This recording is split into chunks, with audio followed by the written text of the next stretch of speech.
Right the comparative degree of good. तो good का comparative degree क्या होता है? बेटर। ठीक है, यहाँ पे ये देखो लिखा है।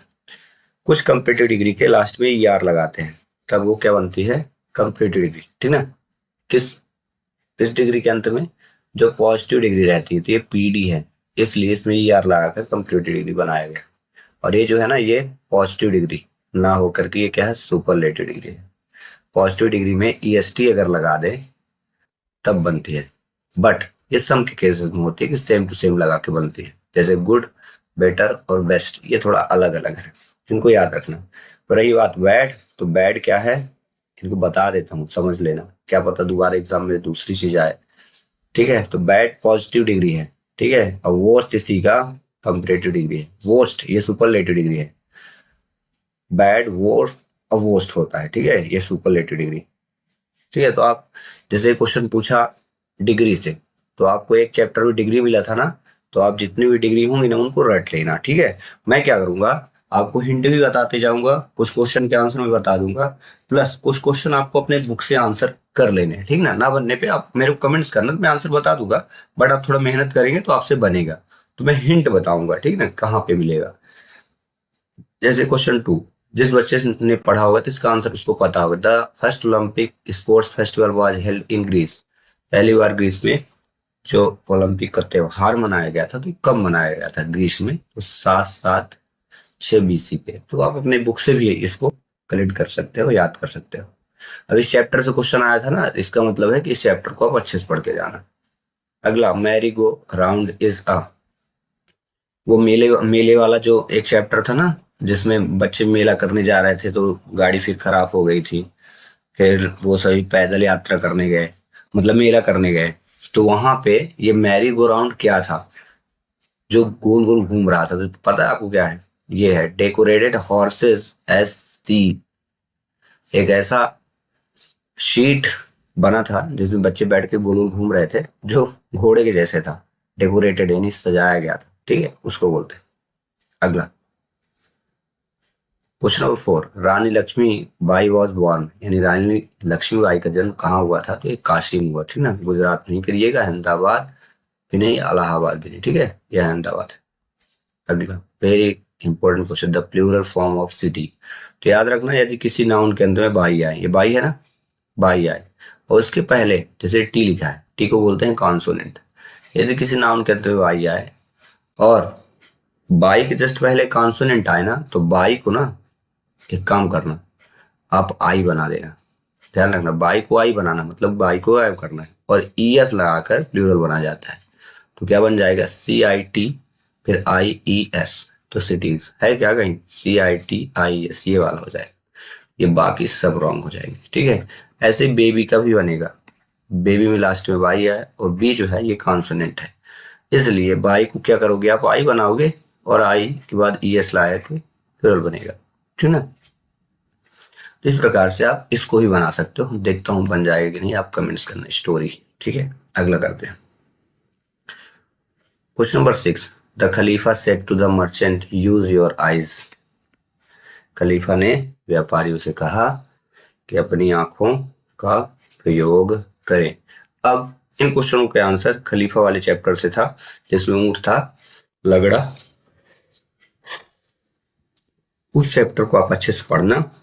तो जैसे एक क्वेश्चन ये आ गया था, जरूरी थोड़ी ना फिर से आएगा, तो आपसे सभी क्वेश्चन बन जाएंगे। ठीक ना? एक बार क्वेश्चन जिस चैप्टर से आ जाए, तो चैप्टर को कभी छोड़ना नहीं चाहिए। ठीक है, उसको पढ़ते रहना चाहिए। अगला question, question 7, we should burn, हमें जलाना चाहिए। वैसे यहाँ पे होना चाहिए heaters in bonfire, but इसका करेक्ट आंसर आप ये लिख लेना, ओल्ड ड्राई अनपेंटेड वुड। क्या लिखोगे? Old dry unpainted painted would. यानी हमें जो जलाना चाहिए, तो पता है क्या? ओल्ड यानी पुरानी सूखी लकड़ी, और अनपेंटेड वुड एक ऐसी लकड़ी जिसमें पेंट ना किया गया। ठीक ना? अगला, लंबू एज कितने साल का था? तो ये चैप्टर जो लंबू वाला चैप्टर था ना, वो मेला वाला, उसी में से आप इसको पढ़ लेते। 11, ELEVEN, एक बार किताब ओपन करके देख लेना, तो सभी के बारे में पता चल जाएगा। It was in the blanks king who built Orchha beautiful building, तो ओरछा वाले चैप्टर से यार राजा रुद्र प्रताप सिंह इसमें लिखना आंसर में, ठीक है। राजा राजा रुद्र प्रताप और सिंह है, SINGH, ये DR लिखा है, राजा RAJ, राजा रुद्र RUDR, ठीक है, प्रताप सिंह। अगला, आई के मैं आया हियर यहाँ, आवर अगो, एन आवर, 1 घंटे पहले, इसमें आर्टिकल का प्रयोग करना है, ठीक है। इस प्रकार से जिन जिन चैप्टर से क्वेश्चन आया ना, उन चैप्टर को आपको ओपन करना है और उनके fill in the blanks, match the column, objective question पढ़ के जाना, क्योंकि क्वेश्चन फिर से वहीं से आएगा, ठीक ना। इस चीज को याद करना, फिर से रिकॉल कर रहा हूँ। जैसे एक खलीफा वाला चैप्टर आपको ओपन करना है, ठीक ना, ऊंट वाला, ये लोहरी वाले चैप्टर से आया, लंबू वाले चैप्टर फेयर वाला जो था मेला वाला वहां से आया, ये ओरछा वाले चैप्टर से आया, और ये तो फिल इन द ब्लैंक्स ये ग्रामर से आया, तो इसको आप ग्रामर पढ़ लेना, ठीक है।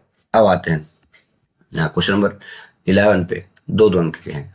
हु सेड, किसने कहा, if she sees the mango she will be angry with you, किसने कहा, ये भोला से कहा गया था, किसने भोला से कहा कि यदि वह तुम्हें आम लिए देखेगी तो नाराज हो जाएगी, तो किसने कहा, तो द ठग्स, क्या था, एक चैप्टर था भोला और शांति वाला, ठीक है, फर्स्ट और सेकंड था, तो ये चैप्टर सेकंड थर्ड जो भी चैप्टर रहा होगा उस चैप्टर से ये क्वेश्चन पूछा गया था, ठीक ना। तो आप वहां जाकर के इससे रिलेटेड क्वेश्चन को पढ़ लेना, ठीक ना। यहाँ पे आपको सिर्फ आंसर लिखना है द ठग्स, द THU और GS लिख देना, द ठग्स टू भोला, किससे कहा था, भोला से।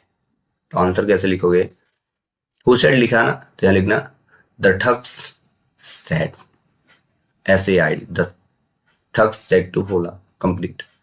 अगला, what is the condition of young's man coat, ये उस वाले चैप्टर का है जिसमें ट्रेन में सफारी करने वो एक व्यक्ति जो रहता है यात्रा करने जाता है, भोपाल से ट्रेन में बैठता है, तो ट्रेन की टिकट उसके पास नहीं रहती, तब के लिए एक यंग मैन AC कोच में घुस जाता है, तो उस वाले चैप्टर को आप पढ़ना ना। What is the condition of young's man coat, यानी जो युवा व्यक्ति का कोट की कंडीशन किस प्रकार थी, पता है आपको, the young's man coat was torn and savvy, यानी कटा फटा कपड़ा वो कोट पहना था और मतलब साफ सुथरा नहीं था, ठीक ना। तो उस चैप्टर से आया, तो इसके आंसर को आप अपने से करेंगे तो ज्यादा सही रहेगा, ठीक ना। मैंने बता भी दिया है क्या लिखना है, the young's man coat was old and ragged, specifically describe as being a traitor, ये कि आंसर ये लिख सकते हो। अदरवाइज आप छोटा सा आंसर लिखना चाहते हैं तो लिखें the young's man coat was torn, ठीक है, एंड टॉर्न एंड शैवी लिख देना, टॉर्न शैवी किसने मतलब SHAVVY, टॉर्न एंड शैवी, तो यहाँ पे the condition of young's man coat torn and shabby. अगला, when was Olympic sport festival held in Greece, अभी देखो ऑब्जेक्टिव पूछा, फिर से वही, ठीक ना, द एंशिएंट यहाँ लिख सकते हो, तो कब मनाया गया था, तो 776 BC, बस इतना लिख दो, कंप्लीट, 2 अंक का तो चाहिए। अगला, what is the meeting place of reverse called, जब नदियां जो होती ना, 2-3 नदियां आकर एक स्थान में मिल जाती, जिसे हिंदी में बोलते हैं संगम, तो उसको इंग्लिश में क्या बोलते हैं पूछा जा रहा है, ठीक ना, उसको बोलते हैं कॉन्फ्लुएंस, क्या याद रखोगे, कन्फ्लुएंस, CONFLUENC, ऐसे कन्फ्लुएंस, ठीक है। ये उस चैप्टर का है जिसमें नदियों के बारे में ज्ञान दिया जाता है ना, तो आप एक बार जाके पढ़ लेना। अब ये आता है ग्रामर, वेरी इंपॉर्टेंट, इसको आप अच्छे से पढ़ लो, हो सकता है इस प्रकार से बोला है कंपाउंड वर्ड्स, कंपाउंड वर्ड्स का मतलब होता है छोटे छोटे वर्ड्स बनाकर के, छोटे छोटे वर्ड्स को ऐड करो तो एक बड़ा सा वर्ड्स बन जाए। तो यहाँ बनाएंगे लैंडस्लाइड, LANDSLID, लैंडस्लाइड। ये फायर और वुड, तो फायर वुड, जलाओ लकड़ी हो जाएगी। ये एक्समैन, एक्स और मैन, तो ये हो जाएगा कुल्हाड़ी वाला हो जाएगा, ये ऐसे बना दिया था। अगला क्वेश्चन नंबर 16 देखो, choose the odd one out and right, इनमें से अलग पहचानना क्या है। रिवर मतलब नदी, पॉन्ड यानी तालाब, सी मतलब समुद्र, सब में पानी पाया जाता है लेकिन रोड में ना ही पाया जाता है, इसलिए करेक्ट आंसर रोड। ऐसे क्लाउड मतलब बादल, स्टार मतलब तारे, मून मतलब चंद्रमा, ये सब ऊपर होते हैं धरती से ऊपर, और पृथ्वी आप जानते हैं नीचे रहता है, तो ये हो गए ऑड कंप्लीट। अब आते हैं describe the rainbow in 3 sentence, यानी जो रेनबो वाला चैप्टर है ना उसको 3 सेंटेंस लिख देने, ठीक ना, बस उसे उठाकर लिख देना। Who appear to check the ticket in the train, train में टिकट चेक करने कौन आता है, कौन आता है, टीटी आता है, बस लिख देना। तो ट्रेन वाले चैप्टर से आप इसको लिख लेना। How did the old man know that the camel was lame from one leg, कैसे पता चला उस बूढ़े आदमी को कि जो ऊंट था ना एक पैर से लग रहा था, ठीक ना। तो ये वाला वो कैमल वाले चैप्टर से लिखना था, आपको पता ही होगा, क्योंकि वो जो जो भी चीज लादा था ना एक तरफ ही गिर रहा था, तो ऐसा लग रहा था जैसे एक तरफ एक अंगी है, मतलब एक तरफ चीजें हैं और दूसरी तरफ है ही नहीं। तो जिस तरफ वो उसके पैर था तो ठीक था, जिस तरफ पैर नहीं था उधर सारी सारी चीजें गिर रही थी। तो आंसर आप वहां से लिख लें, बुक ओपन करके, ठीक है। अब आते हैं फिल इन द ब्लैंक्स, ये very important. Fill in the blanks choosing the correct preposition by into across. Into मतलब समझते हो, जैसे कूद के नदी में गिरते हो ना तो उसको इनटू बोलते हैं। तो देख लो, हेमू जम्प द रिवर, यहाँ लिख दो फटाक से इनटू, ऐसे होते हैं इसको preposition. I draw a line, मैंने एक लाइन खींचा, द पेज यानी अक्रॉस द पेज हो जाएगा, यानी पेज की उस पार, ACROSS।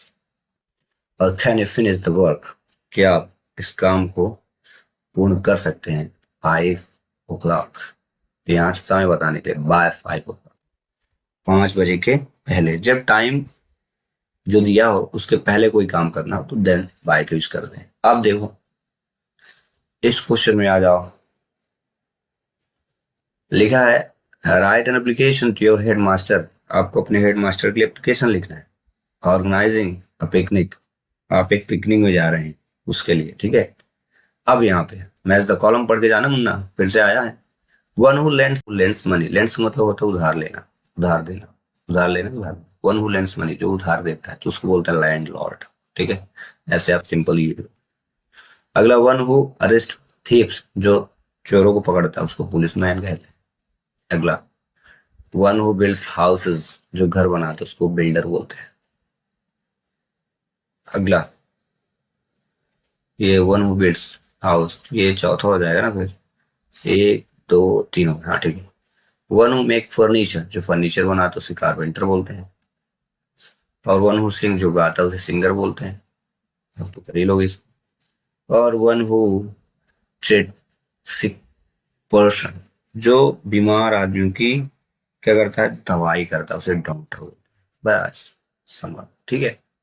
अब आ जाऊँ आगे, 5 5 अंक के क्वेश्चन आएंगे, देख लो कैसे। अगला है Why did Bhola and his wife decide sell their horse, Bhola और उसकी वाइफ ने क्यों निर्णय लिया कि घोड़े को बेचना चाहिए। पता है क्यों, क्योंकि वो खाता बहुत था, उसका खाने का खुराक बहुत ज्यादा था, इसलिए। अगला राइट अबाउट बिश्नी इन 5 सेंटेंस, बिश्नी के बारे में आप 5 सेंटेंस लिखें, और ये फेयर वाले मेला वाले चैप्टर से मिलेगा, ठीक है। अब एक पैसेज आएगा उसको आप पढ़ना है और फिर उसके आंसर देने, जैसे सराउंडेड बाय द